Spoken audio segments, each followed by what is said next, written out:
Welcome to the Speed to Dominate podcast. I'm your host, Coach Harper, Coach Derek Harper, NBA. That's what I do. Hey, man, glad again. Episode 4, man. We're in here and we're going to jump right into this today, man. We're going to be talking about how do you audit your sprinters. So how do you audit your sprinters? What are we looking for? How do we do this? And what do we do when things go right? And what do we do when things go wrong? And so if you go back and you listen to episode 3, I talked about how do we set up our cycles for our workouts, okay? So I told you about the workouts that we do and how we set up the cycles and how we run through our cycles. So you're going to hear me reference the cycles. You're going to hear me reference, what we're doing. And so if you don't know what I'm talking about, then you have to go back to episode 3 and listen to episode 3 where I talk about all those things and I break it all down. And of course, before we get started, guys, if you are listening to this podcast or if you're watching this podcast on YouTube, link in the description, hop on a call with me and I'll be telling you guys or helping you implement what I'm talking to you about into your programs. Okay. So whether you're a college program, whether you're a high school program, it doesn't matter. Youth program. My team and I will come in and we're going to help you get all of that stuff together. So with that being said, let's go ahead and jump into this. So how are we going to audit our sprinters? How are we going to do that? So the first thing is we're going to check form. And why do I say check form? Because when you check the form, their running form, we have to make sure that they are running correctly. All right. So that's the first thing that you have to do. And I always go back to my 4 ingredients of speed. So there's 4 ingredients of speed. And the first ingredient is mechanics, then power, acceleration, and then maintenance. So we have to have all 4 ingredients for a kid to go faster. So the very first thing that we need to do is we need to check the form. How is the form looking? All right. There's 4 mistakes that kids make, that athletes make, even when they're up in the college ranks. Okay. There's 4 mistakes that they're making. The first one that they're making is the arm swing, then the knee drive, then foot placement, and then body position. So we have to check all 4 of those things. Now, I don't have time to jump into how do we look for those things and how we fix those things, but those are the things that we need to be looking for. Obviously, as track coaches, we understand that, right? Or running coaches, we understand that. And so we look for those 4 things and we make sure that we don't have any deficiencies in those areas. And if we have deficiencies in those areas, then we have to stop and we have to attack those. Now, I know that a lot of you guys be in season and you're like, okay, I don't have time to go back and teach kids the basics. They're in high school or they're in college. I don't have time to go back and teach them the basics, but you have to. You have to stop and you have to fix the form. Once you fix the form, guys, they're going to automatically unlock their speed. Okay. I'm telling you this because I've been doing this for about 15 years. I learned under the best. Coach Eddie Williams, who's the VMI head coach right now, at the time of this recording, obviously. And like I learned from him, I learned from the best and the best breed the best. And listen, guys, you have to go back and you have to fix the form. You have to get back to basics. You have to fix the fundamentals for the kids to be able to go faster. Once you fix those fundamentals, you're going to unlock the speed. Okay. Now there's anomalies. Okay. There's kids that run with horrible form, that they're fast, that they're extremely fast. They beat everybody. They have raw talent. And some of those things you don't want to fix. Some of those things you want to leave the way they are. Right. If it works, if it breaks, don't broke. Not broke, don't fix it. Like some of those anomalies, right? So there are those. So keep those in mind. But the first thing we have to do is we need to check their form. Make sure that we get them running correctly. Once they're running correctly, they're going to unlock the speed that they have inside of them, okay? The next thing we're going to do is we're going to assess the workout. So these are the 2 steps, really, just the 2 steps that we need to do. But inside of step 2, there's a couple of things that we need to do, okay? So inside of these 2 steps, or inside of the second step, I should say, assess the workout. All right. Assess the workout. So 1, when you're running your kids through the cycles, when we put them through the cycles and through the workouts that we have planned before, right? Are they hitting the time? That's the first question that we need to be asking ourselves. Are they hitting the time? Okay. Now, I can remember when I first became a coach and God rest his soul, my teammate, Reggie, was coaching with me as our first year, and we're watching these kids run these amazing 200-meter times. And Coach Eddie's like, yeah, they're running them, but they're not finishing, right? Assess the workout. Like, Can they hit the time? Yes, they can hit the time, but are they hitting the time consistently? Okay. Can they hit the time consistently? So the first thing we're doing is we're looking at, are they running the correct time? And if they are running the time, are they hitting the time consistently? All right. Normal day one stuff, right? Now, if they are hitting the times consistently, then we don't have a problem. If they're not hitting the time consistently, then we have a problem. The next thing we have to look at is, can they handle the volume? Can they handle the volume? Can they handle 8 of these things? All right.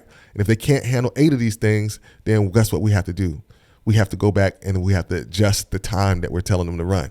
Okay. So we have to adjust it to a point where they can handle it, even if they are struggling to finish the last 2 or 3 of them. As long as they're finishing and they can handle it and they're hitting the times, okay? Because it does us no good to try to get these kids to go faster. Say, go faster, go faster, go faster, and we're not giving them a base to work from. So we have to give them a base to work from. So that's number 2, okay? That's number 2 under the second point, right? Are they hitting the, first of all, are they hitting the times, and can they handle the volume? All right, now, if they can't handle the volume, number 3 is, if they can't handle the volume, then we can move them up when the cycle is done. Okay, if they can handle the volume, they're hitting the time, they can handle the volume, then we can move them up in the cycles. For the next cycle, we can drop the time and move them into the next cycle. If they can't handle the volume, then what do? We take them and we move them. We keep them where they are, or we might have to move them down.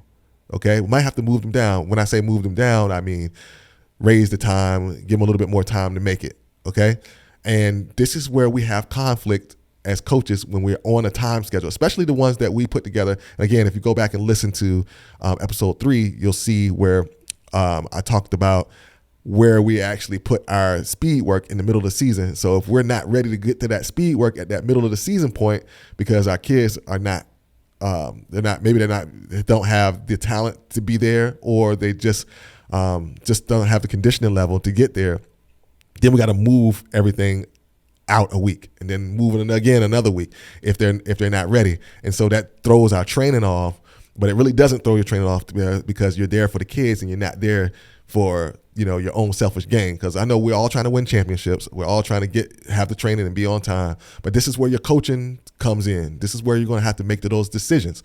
All right, where am I going to make a little bit more room for these kids who can't get the times right? All right, so I might have to move it out a week or 2. Okay, I might have to move it out.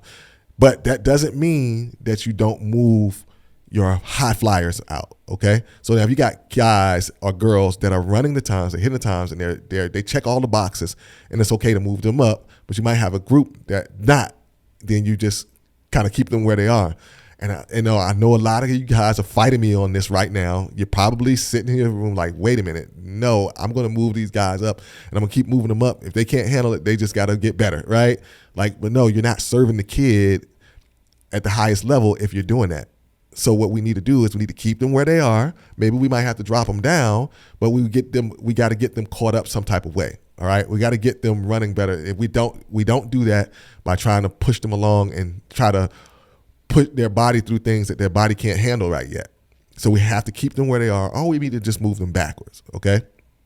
And so if you have high flyers, you have guys and girls that can move up, move them up. Put them in a different group. And they know that does another thing for the kids that are left behind. What it does for them is it gives them a motivation to move up into the next group, right? They don't want to be stuck in group B, right? They want to go group A. They want to be in group A. They want to be on the 4x1. They want to be on nobody wants to be on the 4x4. I almost told a lie here. Nobody wants to be on the 4x4, but some kids do. But anyway, they want to be on a 4x1. They want to be running a 100. They want to run the 200. They want to run these glory races. And in order for them to do that, you have to be real with them, and you have to be real with their training. We can't romanticize them into these visions, because sports are sports in general, and you can hide kids in other sports. You can hide kids in football, right? You can put them on the edge, away from the play. You can hide kids in basketball. You can hide kids In a lot of other sports, soccer, you can hide kids, right? And track is one of the only sports that you can't hide, like track and swimming and, these individualized team sports, gymnastics, right? You can't hide in those things. You're front street, everybody sees you. If you're weak, everybody's gonna know. So what we have to do, guys, is that we have to make sure that we meet these kids where they are, meet these older athletes where they are, these teenagers, these young adults where they are, and we have to make sure that we're doing what we need to do for them. So again, going through the system here is, first of all, we're going to check their form, even if they're in college, guys. Even if you have college athletes right now, check their form, because they might have come to you with their coach never taught form, so they just got this natural raw talent. And if you fix their form, then they're going to excel, okay, especially in the jumps. All right, so we're going to fix their form, and then we're going to assess their workout. Okay, how do you assess their workout? One, are they hitting the times? Okay, are they hitting the times? If they can hit the times, or can they handle the volume? All right, and if they can handle the volume, then we can move them up. All right, if they can't handle the volume, then we have to move them down. All right, or keep them where they are. All right, and if they can't handle the volume at that point, after a week, after 2 weeks, then we might have to move them down. But we have to keep them where they are until they can graduate in a sense to the next level. All right. Okay. So with that being said, man, make sure that you guys go back and listen to episode 3 so you can get the full range of what we're talking about here when we talk about cycles and we talk about the workouts. So make sure that you get a full range of that. And with that being said, man, remember that everything that you do today affects your future. So remember, tomorrow, I'm Coach Harper, and I'll see you on the next podcast.